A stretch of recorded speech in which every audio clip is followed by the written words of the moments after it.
আরে এসো দিদি, এসো এসো এসো। আরে পাড়ার বিশেষ কাউকে কিছু বলিনি, ওই মিঠিরও আপত্তি, কৃষাণুরও আপত্তি। ওই সেবার একটা গন্ডগোল হলো না, আপনারা তো সবাই জানেন, ওই জন্যই বলিনি। ওই সবার বাড়ি বাড়ি একটু মিষ্টি পাঠিয়ে দেবো। যান যান, গিয়ে বসুন বসুন বসুন বসুন। আরে এসো এসো, শালা ছেলেদের দিকে এখন ওদের বেশি আত্মীয় হয়ে গেছে। তা তোমরাই সব থেকে দেরি করে এলে। আরে আমি তো সাজার সুযোগই পেলাম না, দেখ ভাবলাম কৃষাণুর বিয়েতে একটু সাজবো। কিন্তু বিয়ের সময় তো সেজেছিলে। আরে সে তো বরযাত্রীতে সেজেছিল, তারপর যা যাই হোক, তারপর যা হলো সেসব বাদ দাও। কেন কেন আমরা কি মানুষ না? আমরা কি ওর সাজ দেখতে পারি না? তা আমরা কি কম তো কিছু সাজানি? হ্যাঁ আরে দাঁড়িয়ে দাঁড়িয়ে এখানে চল চল চল চল চল চল এই বসো তো, বসো বসো। হ্যাঁ। আরে বাবা কি মিষ্টি লাগছে। এই নাও, এটা তোমার উপহার, দেখো পছন্দ হয়েছে কিনা। ওমা, তুমি আমাকে এত ভালোবেসে দিয়েছো, আমার পছন্দ হবে না? নিশ্চয়ই পছন্দ হবে। আরে তাহলে খুলে দেখবে না? না না, দেখবো তো, নিশ্চয়ই খুলে দেখবো, পরে দেখবো সবাই একসাথে। এটা রেখে দাও না আপাতত। হ্যাঁ, দাও, আমি রেখে দিচ্ছি এখানে। বৌদিমণি, তোমার বাপের বাড়ির লোক এখনো এলো না তো? কি গো, তুমি ফোন করেছিলে? না না, এক্ষুনি চলে আসবে, আমার সঙ্গে এইমাত্র কথা হলো, যে কোনো মুহূর্তে চলে আসবে। হ্যাঁ, আরে করেছিলাম ফোন, তখনই ফোন করেছিলাম, তখন আমাকে বললো যে সবাই বেরোচ্ছে আর কি, কিন্তু এখন এসে পৌঁছলো না কেন বুঝতে পারছি না। মামাও আসছে, তোমার মামাও আসছে বলেছে। মিঠি, বড় ঠাম্মি তুমি এসেছো, এসো এসো এসো, আগে বসিয়ে দাও, এসো। এই তো আমি আছি, এসো এসো। ওরে বাবা, এটা কে?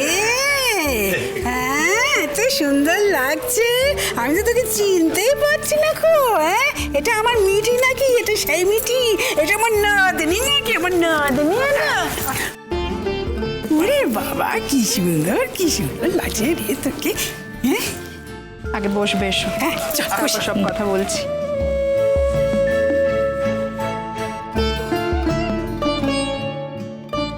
বাবা, তোকে তো একবার চেনাই যাচ্ছে না। কে সাজালো রে এত সুন্দর করে?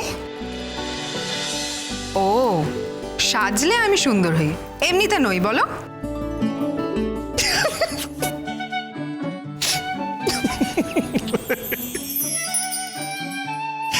আমি যে কি করব তোমাকে নিয়ে বড় ঠাম্মি, সত্যি বলছি, যা দিয়েছো না তুমি, তুমি হলে সত্যি আমার বড় ঘিন্নি। আরে তুমি যা বললে না, একদম মনের কথা বলে দিয়েছো, মনের কথা।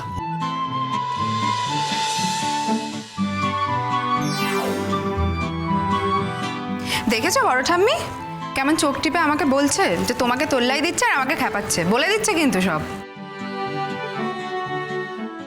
আমাকে তোল্লাই আলাদা করে কি দেবে? আমি তোর বড় গিন্নি। শোনো দি, তুমি যদি বড় গিন্নি হও তাহলে আমি কি? আমি মেজো গিন্নি, আর ও হলো ছোট গিন্নি, ছোট গিন্নি। হ্যাঁ, আমার কথা কি উল্লেখই করছে না? আমি কি কোনো মনীষী না নাকি? তাহলে বলো, এই কথাগুলো তোমরা স্বীকারই করছো না? হ্যাঁ মিঠি, আমিও কিন্তু এসেছি। হ্যাঁ, বর্ষা দেখ কি সুন্দর লাগছে তোমায় দেখতে। ভাল লাগছে, এই শাড়িটা কিনলাম তো এখানে আসবো বলে। সে কি, আগে যে একটা শাড়ি কিনেছিলে? ওটা ওটা পরবো না, ওটা পরে যা সব কাণ্ড হলো না, ওই শাড়িটা অপরা, তাই আজকে আর পরিনি। ঠিক আছে, আজকে আমরা আর ওই দিনটার কথা তুলবো না। ওই দিন যা হয়েছিল হয়ে গেছে, ইটস ওকে, ফরগেট ইট। আজ আমরা আজকের দিনটা নিয়ে কথা বলবো, এই দিনটা নিয়ে কথা বলবো। আর তাছাড়া তুমি এই শাড়িটা পরেছো, তাতে কি হয়েছে? ভালোই তো হয়েছে, নতুন একটা শাড়ি হলো তোমার। বুবলাইদা তোমাকে একটা নতুন শাড়ি কিনে দিল। বুবলাইদা এমনিতে যা কিপটে। এই, তুমি আমাকে কিপটে বললে? ঠিকই বলেছো, বললাম দুটো শাড়ি কিনে দিতে, একটা কিনে দিল দেখো। এই অদ্ভুত মেয়ে তো, মানে বিয়ে পারপাস কতগুলো শাড়ি কিনেছে বলো তো? মানে বিয়ের জন্য, বরযাত্রীর জন্য, একটি ওর কাজ করার জন্য কতগুলো শাড়ি কিনেছো বলো তো? কোথায় পড়বে তুমি এত শাড়ি? ঠিক আছে, চুপ করো। আচ্ছা ভাইয়াদা, মিটিলদি আসতে পারলো না রে? ফোন করেছিলাম আমি, যদিও একবার বললো বাড়ির অবস্থা খুব খারাপ, মাকে ছেড়ে আসতে পারছে না বলেছে আমাকে। আর মামু? কিরে মিঠি, মামুকে তো দেখছিসই না? হ্যাঁ হ্যাঁ, মানে সবার সঙ্গেই কথা বলছিস দেখছিস, কিন্তু মামুকে কোনো পাত্তা দিবি না। ঠিক আছে, মামু রাগ করলো, কোনো অসুবিধা নেই। বললেই হবে? রাগ করে তুমি থাকতেই পারবে না আমার উপর? বলো, থাকতে পারবে? পারবেই না। আচ্ছা, বাকিরা এলো না কেন? এটা কিন্তু সত্যি খুব আনফেয়ার। আরে দাদুর শরীর তো ভালো নেই, সেই জন্যই তো দিদা আটকে আছে। আর মামি? এই পরিস্থিতিতে ওই বয়স্ক দুজনকে ছেড়ে ওই মামি কি করে আসে বলতো? সেজন্য আমি একাই চলে এসেছি। বুদির কেল্লা রক্ষা করতে আমি একাই যথেষ্ট না? এই আশা কিন্তু ভালো আশা হলো না, এরপরে কিন্তু সপরিবারে আসা চাই। হ্যাঁ, কথা দিয়ে গেলাম তো, এই তো কথা দিয়ে যাচ্ছি। আসবো, নিশ্চয়ই আসবো একদিন। তুমি কিন্তু এখন যাবে না মামু? আরে আসতেই তো পারলাম না মিটি, এখনই বলছিস যাবে না? কিন্তু তোর কি প্ল্যানিংটা কি বলতো? তুই কি খেতে ফেতে দিবি না নাকি আমাদের? কি মানে কি প্ল্যানিং তোর? আমি কিন্তু এখনো ওয়েট করে আছি। নতুন কাকু, তোমাকে তো আমি ছাড়বই না, তোমাকে আমি যেতেই দেবো না। তুই বলছিস তোর শ্বশুর বাড়িতে আমি থেকে যাবো? কি জানো? আমার কোনো আপত্তি নেই স্যার। আরে আপনি আমার স্যার, আপনি কি মিঠির শ্বশুর বাড়িতে থাকতে এসেছেন নাকি আপনি আপনার ছাত্রের বাড়িতে থাকতে এসেছেন? চুপ করো তুমি। নতুন কাকু না আমার, হ্যাঁ, বেশি দখলদারি দেখাচ্ছে। বাবা, আপনি দুজনেরই। আরে বাবা, আপনি তো সেতু বন্ধন। আপনার যখন ইচ্ছা হবে, যতদিন ইচ্ছা হবে আপনি থাকবেন।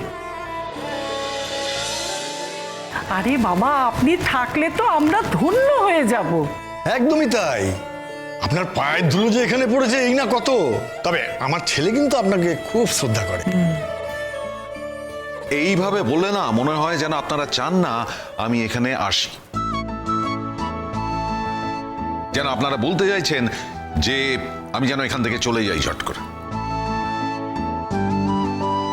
দেখেছেন আমাকে কিরকম ভুল ইন্টারপ্রেট করা হচ্ছে? তাহলে এইভাবে বলছেন কেন? দিদি, তত্ত্বগুলো খুলে দেখেছেন? পছন্দ হয়েছে? সকালবেলায় তত্ত্বগুলো পাঠিয়ে দিয়েছি, আসলে আসার সময় আর কোনো ঝামেলা রাখবো না বলে। পছন্দ হয়েছে তো? আসলে দিদি, ওগুলো খোলার সময় পাইনি গো। আর রাখো, সব কিছু মিটে যায়, তারপর সুন্দর করে খুলে দেখব। আর আপনি যখন পছন্দ করে কিনেছেন তখন পছন্দ হবে না মানে? আমার পছন্দে কিন্তু কিছুই হয়নি, সবটা হয়েছে এনার পছন্দে। সবই পছন্দ করেছে। মা, আমার সোনাটা দেখি তার আগে কি মিষ্টি লাগছে। আচ্ছা পিসিমণি কই বলো তো? পিসিমণি কেন আসেনি? পিসিমণি আসবে, আসার তো কথা ওদের। কি আশ্চর্য, ওদের বাড়িতে তো সবাইকে বলা হয়েছে, কেউ এখনো আসেনি।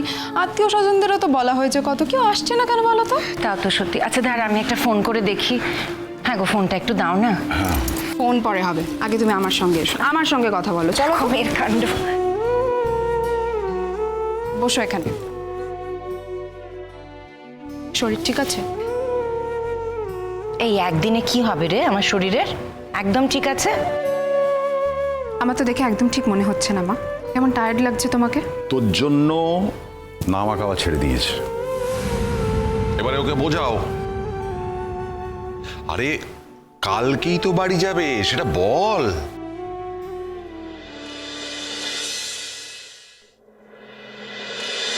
চিরসখা হে